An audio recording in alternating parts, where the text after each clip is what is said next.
The reason crypto has continued to have lingering weakness is that market makers who play a critical role in crypto have weakened balance sheets from that liquidation event on October 10th.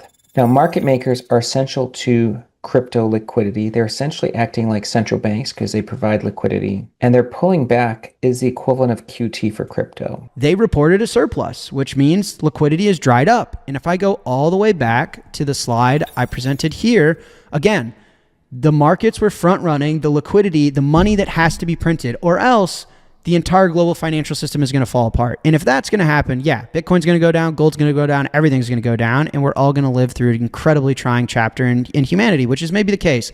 I do not think that's going to happen. I think they're going to print the money. But they didn't. That's what this chart shows. Bitcoin was front running it, markets were front running it, and they didn't. On October 10th, the crypto market faced its largest liquidation event ever, with over $19 billion in leveraged positions wiped out in just 24 hours. Tom Lee said the sell-off was sparked by rising U.S.-China trade tensions after President Trump threatened a 100% tariff on Chinese imports. While global markets declined, crypto reacted far more sharply due to excessive leverage and weak liquidity. Jack Mallers noted that the crash accelerated when a stablecoin briefly collapsed on a major exchange, triggering automatic deleveraging and mass-forced liquidations.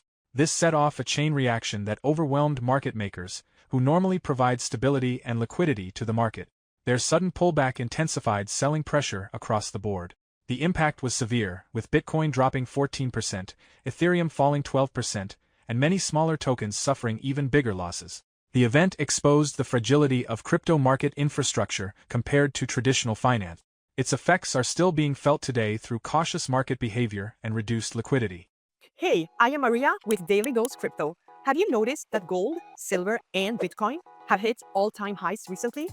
Is this a coincidence, or are smart investors onto something? The dollar is depreciating, inflation is eating up all of our cash, and the US national debt is through the roof, hitting new highs every day. That's why people are shifting to alternative assets like gold, silver, and Bitcoin. We at DailyDoseCrypto have partnered with ITrust Capital, your one-stop platform to buy and securely store 80+ digital assets, including Bitcoin, gold, and silver to hedge your future against debasement. With over 200,000 accounts, 15 billion in transactions, and 11,000 plus positive reviews, they're helping real investors build long-term wealth with their tax advantage, IRA, and PCA, which is a premium custody account that supports the highest level of custody and security in the space. They do this all with institutional-grade custody through partners like Fidelity Digital, Fireblocks, and Coinbase Prime, keeping your assets secure while you can trade 24/7. Fees are just 1% per transactions with no monthly or annual costs. Getting started is simple. Sign up for free and fund an IRA or PCA today. You'll receive a $100 bonus and start growing your assets the smart way. Click the link below to open your account now and begin your journey toward generational wealth. I think the crypto market has been limping along since October 10th because on that date was a negative shock. I mean, today's stock market looks a lot like an echo of what happened October 10th. But on October 10th, that liquidation was so big, Brian, it really crippled market makers. And our market makers are critical in crypto because they provide liquidity. I mean, they act almost as the central bank in crypto.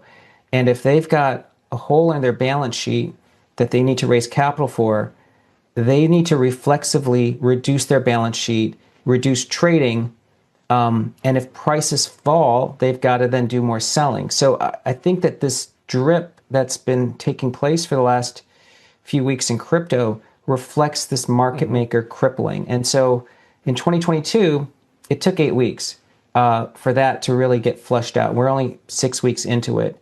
So I kind of concur. I think crypto, Bitcoin and Ethereum are in some ways a leading indicator for equities because of that unwind and now this sort of limping and weakened liquidity. There's a lot of what they call automated processes in crypto. One of them is called ADL, okay, and that's an automatic liquidation feature that would take place if someone's account or their collateral drops in price. It's essentially like a margin call. On a specific exchange, a stablecoin's price varied from other exchanges. It actually, stablecoin should stay at $1. It dropped to 65 cents. But that only happened within the exchange quotes, within this exchange because of liquidity. That triggered an ADL, an automatic liquidation across many accounts. It wiped out as that spread across other exchanges, right? Because liquidations cascade, almost 2 million crypto accounts got wiped out, even though minutes before they were actually profitable accounts. So who is That behind has- this? Like, who's the they in the market makers and they got hit? Who's the they? You know, Brian, I am aware of names, but because I'm not someone who wants to name names, I think what you should keep in mind is that this error is actually essentially a bug, a code error, because I think in retrospect, they would have pulled pricing from across exchanges to set the price for that stablecoin rather than rely on internal quotes. But this has resulted in a lot of market makers and traders having less capital. And as you know, as crypto prices drift lower because trading volumes drop, they need to then have more capital available, which means they shrink their balance sheet further. So this is then that reflexive weakening. I mean, for instance, in 1987, portfolio insurance was the, quote, glitch. And that triggered the cascade in 1987. And so the industry learned and then never offered that again. In 2009, it was really the collateral wasn't secure in real estate in these packaged subprime mortgages. Now, the industry learned and they recoded that. I'm talking about Wall Street, but then regulators came in and overregulated. That was the negative effect of that. In crypto, this code of ADL and the way they pull prices never going to happen again. The good news is we're not going to have overregulation in crypto, but now we have to deal with that liquidation effect. 2022 was a big liquidation, and it took 8 weeks. But that is not kind of, you're right. It is the nature of DeFi where there is going to be code and there's going to be an error found. And you said it, leverage is what's dangerous. And so investors should not be using excess leverage in crypto. Equities had a disappointing day. NVIDIA reported good results and stocks initially rallied 2% at the open. But at 10:36 a.m., markets peaked and staged a pretty sizable decline with a 3.5% decline into the close. And that took us down 1.6 for the day. Now, again, I think many people are disappointed because NVIDIA had great numbers. So what caused this reversal? Well, it's not always clear why stocks fall, but we do think there are 5 possible explanations for this. First, I think one factor behind the meltdown was that there were some tweets that created a little bit of outrage on social media. And it was President Trump responding to some Democratic veterans suggesting that they can ignore orders from Congress. And that first tweet was at 9:17 a.m. The second one came at 10:21 a.m. He said, seditious behavior punishable by death. Now, notice the timestamp. That's 10:21. And the market turned down just a few minutes later. That tweet led to Democratic Congress members and leaders protesting the death threats against Democratic members. Now, the second thing that I think did contribute to the decline is the release of the Epstein files. So President Trump signed the Epstein Files Transparency Act into law and now has ordered these files to be released. There's going to be a lot of people in those files. In fact, for instance, here's someone pointing out that it could even embarrass many donors, billionaire donors. So you can imagine there might be investors who are just nervous. Who's going to be on that list? And it's revealed. Does it do something to markets? I think that contributed to some of the nervousness today. The third factor is crypto. Bitcoin has been selling off recently and generally has led the equities. But you can see at the open, Bitcoin peaked and began to weaken at 9:30, and the S&P followed basically an hour later. This has been the case for some time. It's something I've pointed out, that Bitcoin has been leading the S&P. For instance, Bitcoin peaked on October 10th. That's right before we had that liquidity shock, which ended up being the biggest liquidity shock in the history of crypto, wiping out more than 2 million accounts. And Bitcoin's been falling since. But as you can see here, this has led to the S&P spider peaking on October 29th. It's something I was interviewed on CNBC today, and I mentioned that Since October 10th, there was this feature called ADL that caused a significant amount of liquidations, and it was really due to a pricing error. But that pricing error has has created significant holes in the balance sheet. In other words, the reason crypto has continued to have lingering weakness is that market makers who play a critical role in crypto have weakened balance sheets from that liquidation event on October 10th. Now, market makers are essential to crypto liquidity. They're essentially acting like central banks because they provide liquidity. And their pulling back is the equivalent of QT for crypto. So you can imagine crypto is suffering from tightening conditions along with a hawkish Fed. Now, in 2022, when a similar event happened because of FTX, it took 6 to 8 weeks to recapitalize those market makers and for market function to recover. So we're about 6 weeks into this process. Since October 10th, the crypto market has stayed weak after a major liquidity shock hit market makers, who provide essential trading liquidity. A forced liquidation cascade forced them to cut back activity and shrink balance sheets, pushing prices lower. The market is still in this adjustment phase, similar to a 2022 event that took about 8 weeks to stabilize, with roughly 6 weeks already passed. Broader markets are also under pressure. Even after strong Nvidia earnings, stocks fell due to political uncertainty from President Trump's inflammatory posts and concerns over the Epstein files. Bitcoin's recent drop has led the weakness, as tight liquidity and hawkish Federal Reserve policy continue to weigh on both crypto and traditional markets. And hear what he has to say. A fun fact for you guys, 60% of the Bitcoin owned today has been acquired above the price it is now. I'm going to repeat that again. 60, not 16, 60% of the Bitcoin owned today has been acquired above the current spot price now. So over half of the Bitcoin owners are underwater. And so sentiment feels really heavy. It feels really dark. There's a lot of people that either have not been through classic Bitcoin price action, an asset that can be this volatile, or they had expectations that Bitcoin was going to go to the moon much quicker.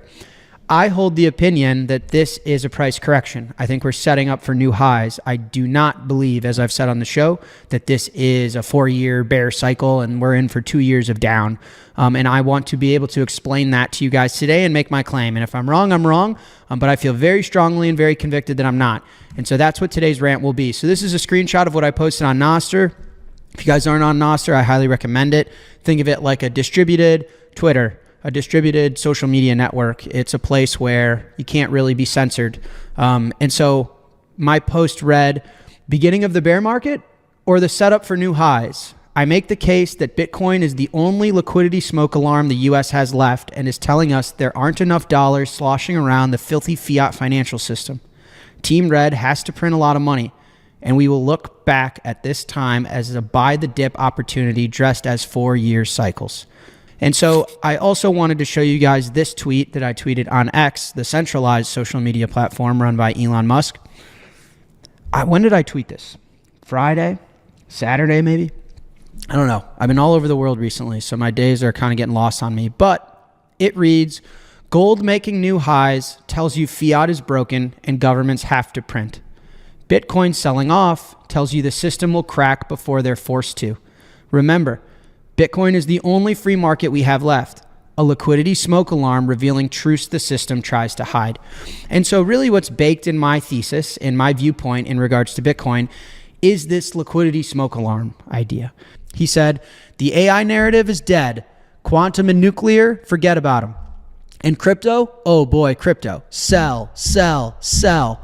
I mean, after all, Dr. Barry is posting all kinds of screenshots of him channeled via Christian Bale. The rally must be over. Give me a break. Let me make this very simple. Take all your repo, your SRF, your SOFR mumbo jumbo, and cut through the crap. We had a $198 billion fiscal surplus in September. We should get the October number later today at 2 p.m. via the monthly treasury statement. We'll see what that says. But the one thing we do know about October, the government was shut down. This is an accounting identity. Fiscal deficits equal private sector surplus. We have had one of the driest periods for fiscal liquidity in months, if not years. The fact that markets and Bitcoin are still up where they are is incredible. The floodgates are now being opened. Post-Mamdani, the Donald J. Trump administration is going to unleash the tsunami of fiscal largesse in coming quarters. Midterms must be defended. The best signal for liquidity returning is Bitcoin. Bitcoin futures currently up over 1% today. It is leading the way. Next week or two could be choppy, but as liquidity comes in like a full moon high tide, so shall price action move toward that self-evident space on every beach where the ocean forces its way onto the shore. And he has a screenshot of the fiscal surplus. Now let's go back to the top here of Mel and break this down. First, he's citing all of the narratives. AI is dead. So what you're reading now about AI is that everyone's over-levered. It's a bubble. The dot-com bubble is bursting. Everything is, ChatGPT's numbers are overstated. Blah, blah, blah, blah, blah. Now, is that true or is that not true? That's not the point. The point I'm trying to explain to you guys is so many of you are tweeting at me like, Jack, is the world falling apart? Why is everyone saying my house is on fire? I just want to explain to you in plain English the narrative and dispel it. Now, you guys know how I feel. I think businesses need to be profitable. I believe in hard money. I believe in truth and reality and authenticity. Do I think Sam Altman is a lot of those things? No. But this is narrative purposes. Quantum and nuclear people are shitting on. People are now sell on Bitcoin. 4-year cycles, exit liquidity for the ETFs, all this bullshit, all this nonsense on Twitter. We'll get to the Big Short man in a second. But then he makes the point, we had a $200 billion fiscal surplus in September. We went over this on this show. I mean, the U.S. runs a $2 trillion deficit annually. In September, we had a surplus. And he makes this really astute observation. Fiscal deficits equal private sector surpluses, meaning when the government is running a deficit, it's good for the private sector. There's excess liquidity. They're printing so much money. The private sector can hire more people, launch more products, do more business. Earnings are always good. The opposite is true. If the government is running in a surplus, they're sucking liquidity out of the system. Jack Mallers explained that nearly 60% of all Bitcoin currently held was bought at prices higher than today's levels, meaning most investors are underwater, which weighs heavily on market sentiment. He described the recent decline as a normal price correction rather than the start of a long-term bear market, expressing confidence that new all-time highs still lie ahead. Mallers also called Bitcoin a liquidity smoke alarm for the financial system, signaling a shortage of dollars and suggesting that future government money printing could drive the next major move higher. Despite tightening conditions caused by fiscal surplus and even a government shutdown, Bitcoin has shown resilience, reinforcing its role as a leading liquidity indicator. He emphasized that while market narratives around AI, crypto, and emerging technologies remain mixed, real economic forces like fiscal policy and liquidity flows are what truly drive price action. With market makers still under pressure, upcoming government spending and easing liquidity could shift conditions rapidly, a move already hinted at by rising Bitcoin futures. Historically, similar corrections have often preceded strong recoveries, highlighting the importance of watching macro liquidity rather than short-term price noise. Do you believe this correction is a buying opportunity or the start of a longer downturn for Bitcoin? How much influence do you think government liquidity and fiscal policy have on crypto prices? Share your thoughts in the comments. For more Daily Dose Crypto news, check out these 2 awesome videos on your screen. Click now and we will see you on the next video.